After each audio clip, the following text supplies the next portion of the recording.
So a funny thing happened.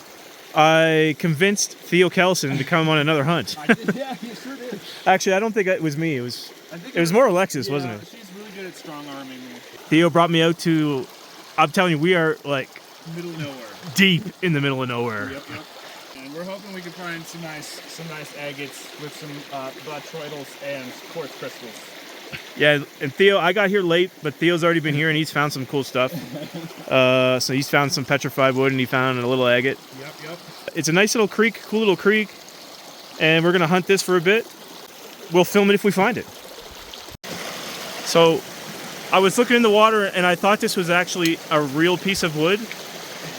But Theo's like, no man, pull that out. And I pull, and it's a gigantic petrified log.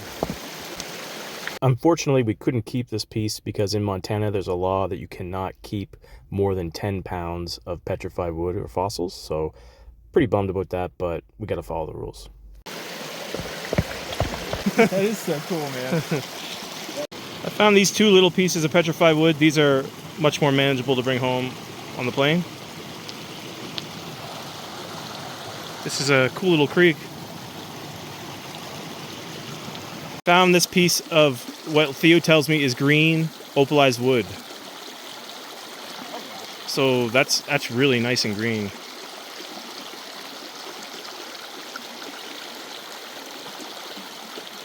That's cool. This is what I mean when all the petrified wood in Montana looks like real wood. This looks like a piece of driftwood, but it's petrified wood. It's crazy.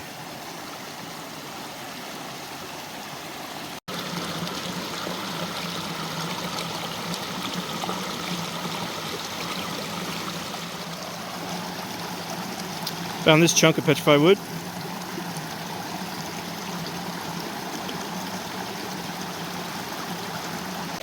I really hate finding pieces like this because it's like, look at the size of it. Yeah, that thing's huge. I mean, that's a huge, it's right in the middle of the river. It's huge. And it's staying right where it is. Yeah, exactly. Man, that is so cool though. Oh, hey. I was going to say, I was looking at that. What is that? That at the same moment. Oh, wow.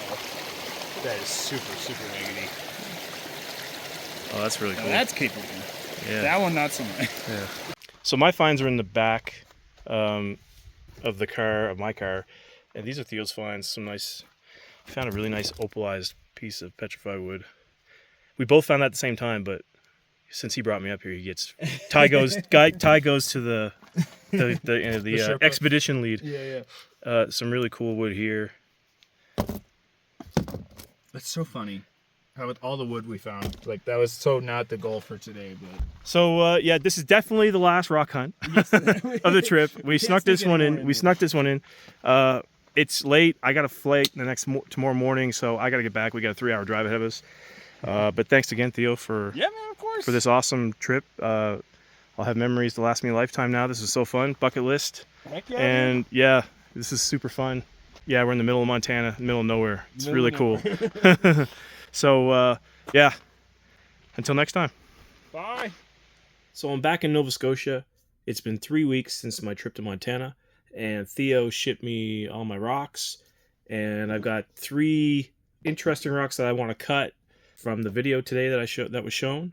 Theo also sent me a few extra rocks in my box that he picked up on the Yellowstone hunt we did, the Yellowstone River hunt, and he included them in my box, which is super awesome of him.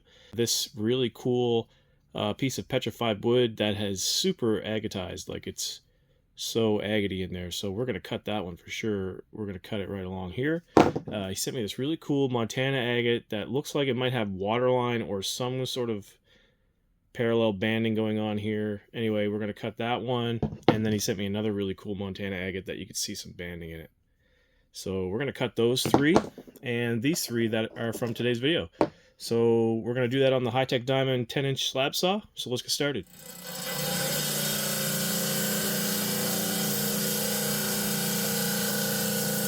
Okay, I'm finished making those cuts. First, we're going to take a look at a couple of rocks from today's video that I cut. The first being this really interesting, this green rock, which Theo told me was opalized wood. when wet, it's very green, especially on the top layer here. It's a darker green on the bottom, and then it's a lighter color up here. But here's what it looked like. You got a very nice green jasper up top here.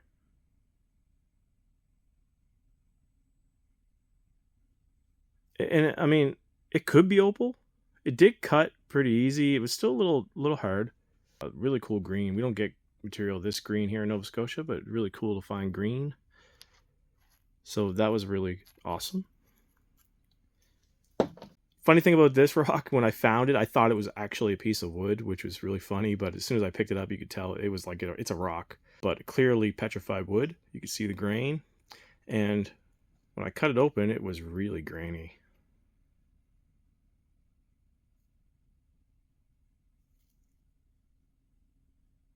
Really nice wood grain in that.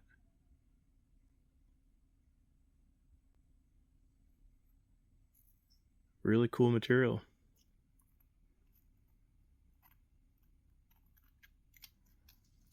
So these next 3 rocks were rocks that Theo snuck into my box when he shipped it back to me. These are rocks that he found on the Yellowstone that day we went on the hunt. The first rock was this Montana agate.